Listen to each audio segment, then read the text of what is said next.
Honorable Benny Abante. Just a few questions before we wrap up. No? Yes, please Tal, continue. Ako naman talaga taga-wrap up kaya sa kwet ko man. Anyway, sa atin pong military, no? For example, Major General Bajau. Alright. Ano pa?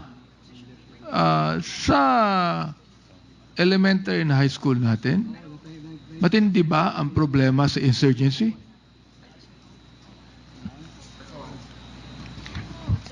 Major General Bahaw, Mr. Chair, may I be recognized? Major General Bahaw, you are recognized. Thank you, Mr. Chair. Your Honor, ang problema ng insurhensiya po ay nandyan pa.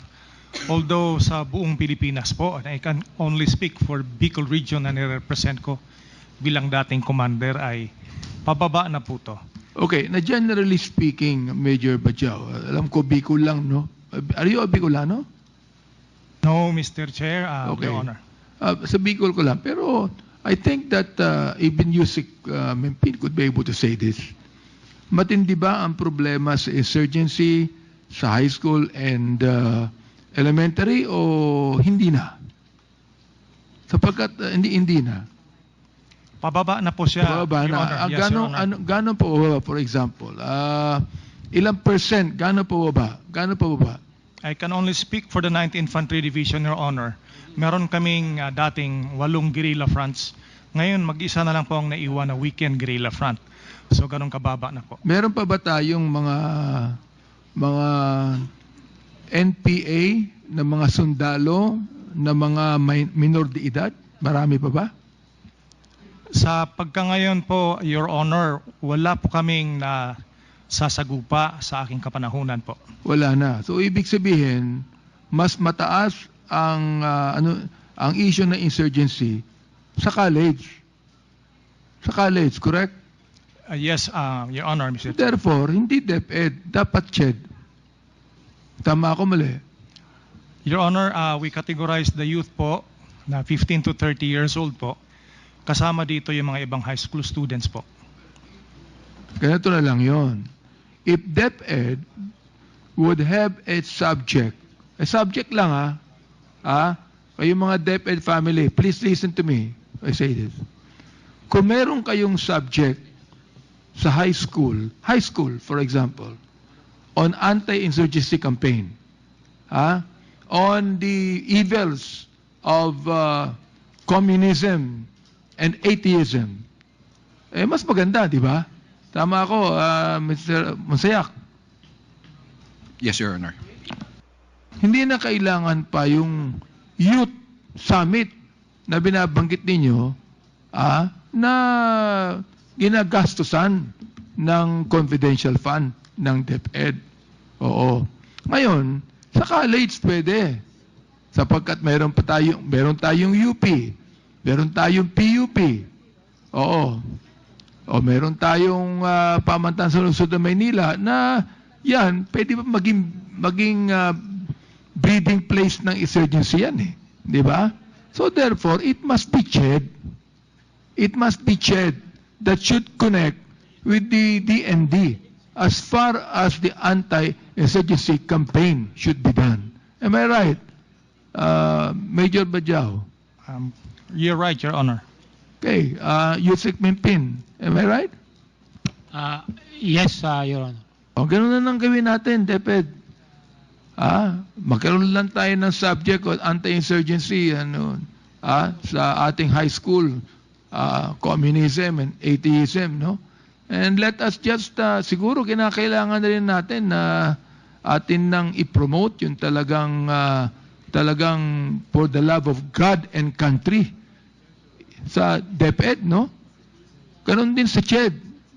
Siguro yan ang kinakailangan gawin natin ngayon. O ito naman, sa COA naman, no?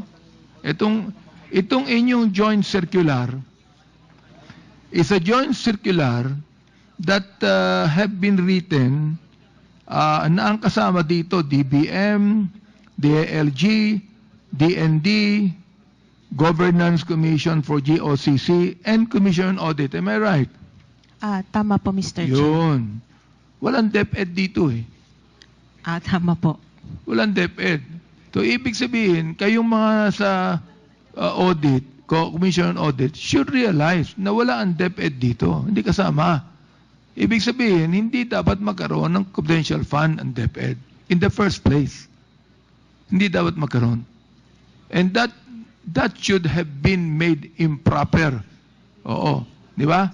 O nakalagay dito, the utilization of such funds is generally confidential and classified by nature, which requires not only strong internal controls in the release and utilization thereof, but also strict accounting and auditing rules to prevent mishandling or improper application of the funds, of which COA has neglected.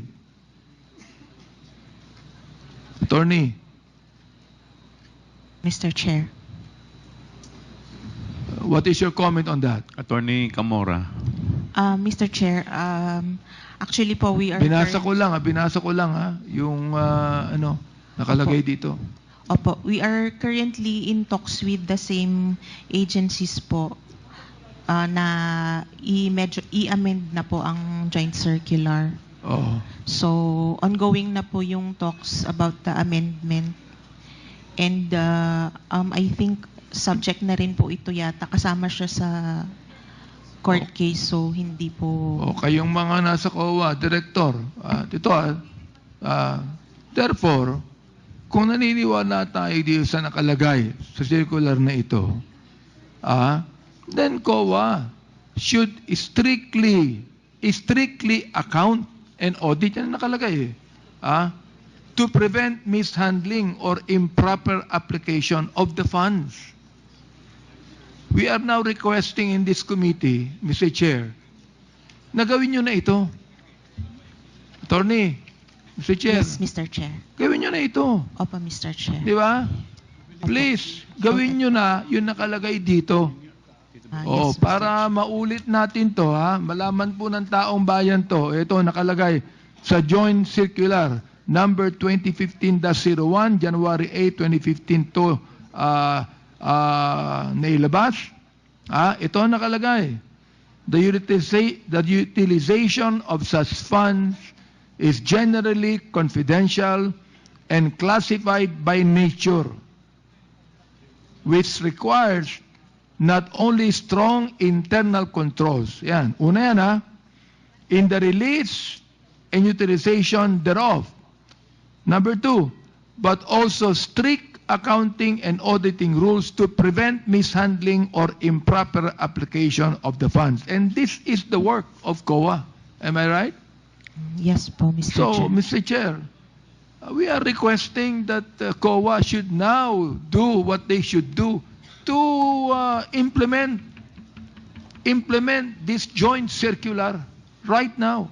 Because you have always been telling us that you're always mentioning the joint circular, and because of that, nakakalusot yung mga tinatawag nating rentals na yan. Nakakalusot.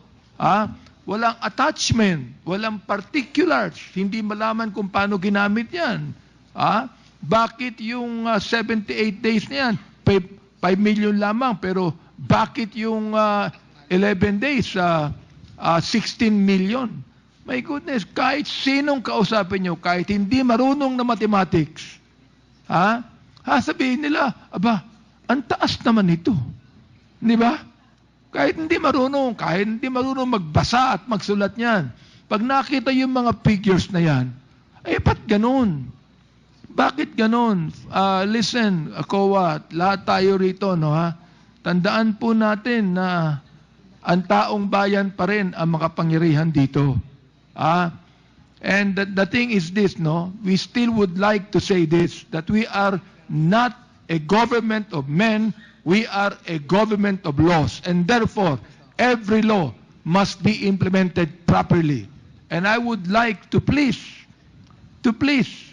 suggest to COA, tingnan nyo na maigi ito, and please implement the ruling in the joint circular. Nakita ko at nabasa ko you're using it, therefore Gawin nyo ang dapat mangyari dyan sapagkat strict accounting and auditing. Yes, Tama ho Mr. ba ako? Yes po, Mr. Gawin Chair. natin. Maraming salamat po, Mr. Chair. Yun lamang. Mr. Chairman. Yes, Senior Deputy Speaker Don Chairman, Gonzales. based on this joint circular, can I have my manifestations? The joint circular needs improvement in terms of evidence of payments and to allow COA to check safe houses, other agreements to ensure validity of the payments. And the joint circular is already 9 years old. Tama mo ba? 9 years old na? Yes, Mr. Chair. So, and needs to update at this point in time, Mr. Chairman. Thank you, Mr. Chair. Before I recognize Congressman Flores, may tanong lang po ako. Since hindi po kasama dito sa joint circular ang DepEd at ang OBP, does it follow na hindi sila covered netong joint circular? Hindi naman po, Mr. Chair. Ang covered po ng kung sino ang may confidential funds ay yung binigyan po ng Kongreso po natin. Okay. Ito lang po yung mga nag-craft ng Joint circular. may kanya-kanyang role po kasi like si DBM po, sila po Okay. yung sa grant. Tapos yung utilization, I think it's more on the ND and DILG since sila po yung involved talaga. And yung audit part po is yung part ng COA. Okay. The Chair would like to recognize the Honorable Jonathan Flores. Thank you, Mr. Chair. Mr. Chair, I'm just asking about the spouses Fajarda because they've been mentioned several times during the interpellation of other members. And I was informed by the COMSEC that there was a letter executed by Sunshine Fajarda declining the invitation of this committee, Mr. Chair, on the ground that her position has nothing relevant to contribute to the current investigation. But I think, Mr. Chair, that should be for us to decide whether or not it should be relevant or not. Now, so with that letter declining our invitation, Mr. Chair, I move that we issue a show cause order, Mr. Chair, to determine subpoena ad despacando, Mr. Chair, to compel the presence of Sunshine Fajarda, Mr. Chair. Is there any second to the motion? Duly seconded. Second. Is there any objection? Hearing none, the motion is carried. May we request the COMSEC to issue a subpoena ad testificandum to Sunshine Fajarda as well as lookout inclusion in the lookout bulletin order request. Tapos na kanina eh. Thank you, Mr. Chair. Thank you. The Honorable Jervil Luistro is recognized. Mr. Chair, it was clearly established that the certification issued by the AFP was used by DepEd to justify the payment of reward to informers. I just want to have this last question for the AFP. When you issued the certification, were you aware that this will be used to justify the 15 million payment of rewards by the DepEd? Can we hear from Major General Bahaw? Yes, ma'am. May I recognize, Mr. Chair? Thank you, Yes, ma'am. Major General Bahjaw. Of all the letters or certifications issued to DepEd for use The segmenting. question, General, is whether you were aware that the certification will be used to justify the 15 million reward to informers. We are by the not, DepEd. ma'am. You are not aware. Yes, ma'am. Can we hear from Colonel Panopio? Mr. Chairman, Your Honor, we are Colonel not aware. Panopio, you're recognized. Yes, ma'am. Mr. Chairman. Were Your you Honor, aware? We are not aware, Your Honor. You were not aware? Colonel Boransing. Colonel Buransing, you're recognized. Thank you, Mr. Chair. We were not aware, Mr. Chair. Colonel Sandangan. Colonel Sandangan, you're recognized. Thank you, Mr. Chair. We were not aware, ma'am. In other words, Mr. Chair, without the knowledge of the AFP, the certification was issued to DepEd to be able to justify the 15 million that was used allegedly for the payment of reward. To this point, Mr. Chair, we're not even sure whether that money was indeed paid as reward to the informers. Mr. Chair, to call the attention of the COA, I just want to share this very enlightening jurisprudence, Jover versus Field Investigation Office. By turning a blind eye to the irregularities in the allocation and disbursement of public funds, petitioner condoned a practice that deprived many of her countrymen of funds which could have been used for projects to help improve their livelihood. It is not enough that we have submitted ourselves to the loose and relaxed requirement of the Joint Circular 2015-01. Only from the information that I got, nakiusap ka pa na ma-retain dun sa DepEd. No, But hindi the po. administration did not allow it. But anyway, Yusek Densing, may I remind you to please address the chair? I apologize, Mr. Chair. Okay, thank you. anyway, that is another matter. Kailan po kayo na appoint sa DepEd, Mr. Dinsing? Effective, yung document is July 18, 2022, and I acted as Chief of Staff until December 31, 2022. July 18, 2022 to September 30, 2024. Apa. So yung first appointment mo, pagpasok mo sa DepEd, anong binigay na position sa iyo? Until December 31, Chief of Staff muna po ako. Dahil ina-arrange Staff. pa yung mga bagong appointees at the time. I was the first appointee at the time, Your Honor.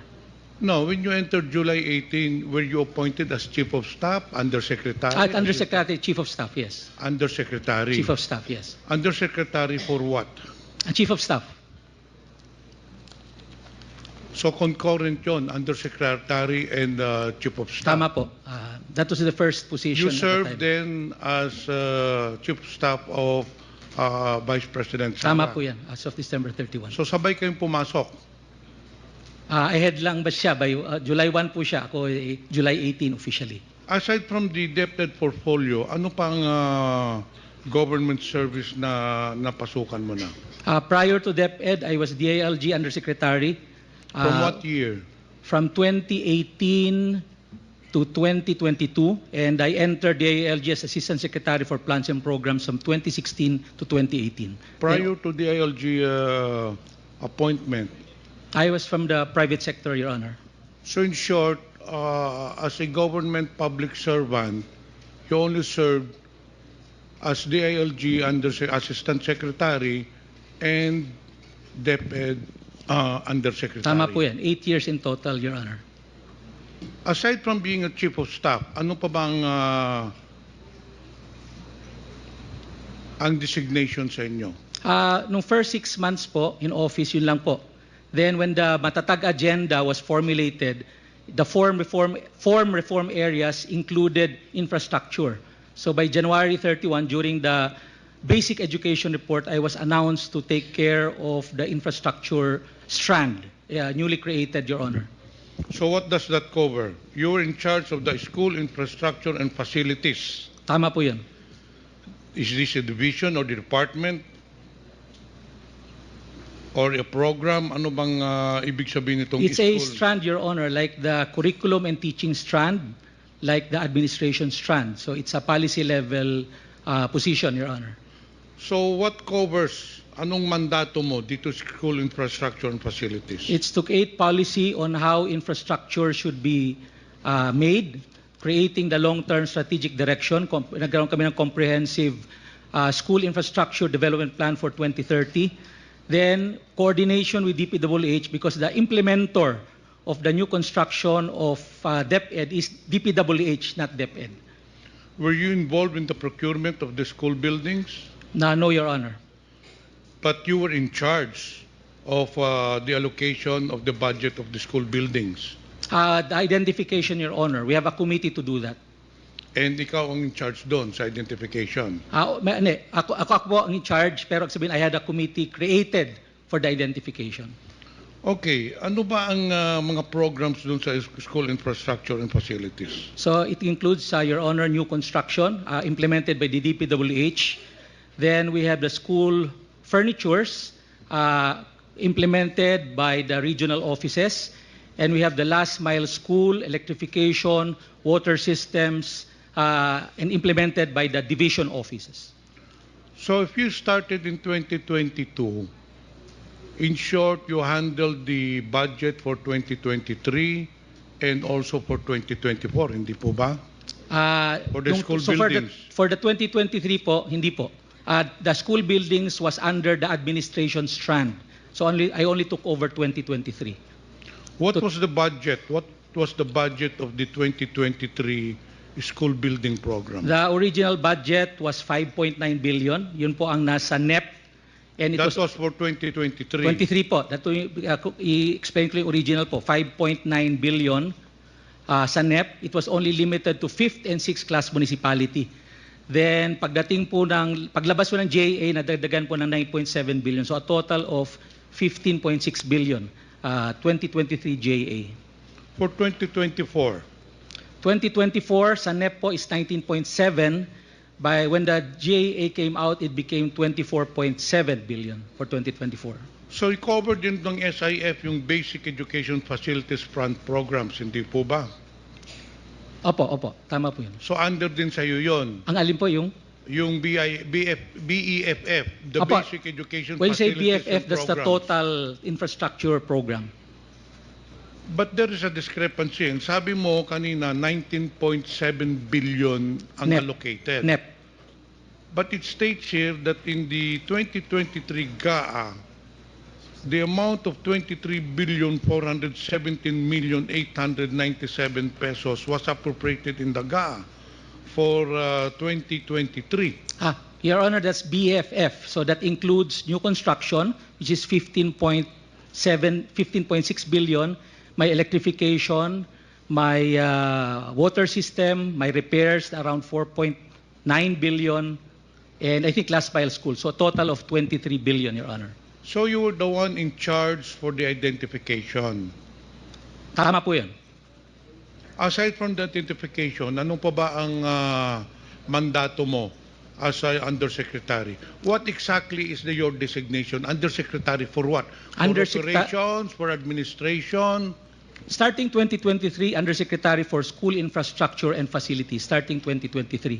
So, sakop mo nga lahat ng mga school buildings. Tama po. Okay. So, you were the ones who decided sinong bibigyan ng school buildings, kasi sabi mo kanina, ikaw ang nag-identify. So, you were the ones, kasi ang proseso po niyan, nagpapadala yung mga school superintendent division, or rather the schools division in each district or in each province. They have proposals for the repair, for the construction, and it goes to your office. And then ikaw ang nag-identify sinong popondohan. Dahil hindi naman pwedeng pondohan lahat, hindi po ba? Tama po. Correct. Pero for this purpose, Your Honor, I made sure that it is equitably allocated. That's why in August 4, 2023, we created a National Technical Working Group composed of 4 area managers, members of Education Facilities Division, merong operation strand na outsider sa SIF strand para ho fair ang allocation and based on needs. And there's a criteria. The criteria is 70% should be allocated to those which are in makeshifts, yung talagang walang classroom from the very beginning, and 30% allocated dun sa may shortage, kagaya ng 2 shifts, 3 shifts, yung po shortage po yun. So nakafocus Mr. Chair, po dun. merong committee na nagde-decide Tama po yun. kung sinong bibigyan ng allocation. Opo. Based on the proposed list of the divisions. Hindi Tama po po. ba? We assume na validated na rin siya. So in short, ikaw talaga ang nagde-decide kung sinong binibigyan. Once na nagawa na listahan ng yung komite, I just accept it at is because I assume that they follow the criteria that we set. But I think you're the one who is really deciding because if I recall, during the budget hearing, Mr. Chair, for 2023, ang pinadala po ni Mr. Dinsing during the party consultations, pinadala ng DepEd during the party consultations. If you remember, for every budget hearings, before the pre-plenary budget hearings, may pinapadala po ng mga representative. In most cases, it's the secretary. I recall in 2023, during the budget deliberations, kayo ang pinadala na regarding sa mga school buildings. Tama po yun. I remember that was, I think, third week of August 21 or 22. Tapos at that time, tapos na po yung listahan na ginawa ng National Technical Working Group. I think the list was supposed to be around 15.1 billion. Yun po ang pinresent namin sa consultation. So in short, you really have a big role. You have the big role in identifying and allocating funds for the different divisions with regards to school buildings. Hindi po ba? Tama po, tama po.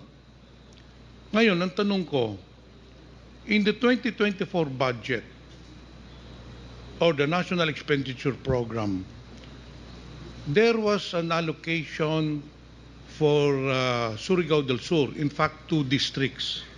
One in the amount of 103 million pesos for, if I'm not mistaken, Tagbina National High School, and another 70 million pesos for Barubon National High School. But unfortunately, in fact, there was already a notice from DepEd to DPWH to conduct the bidding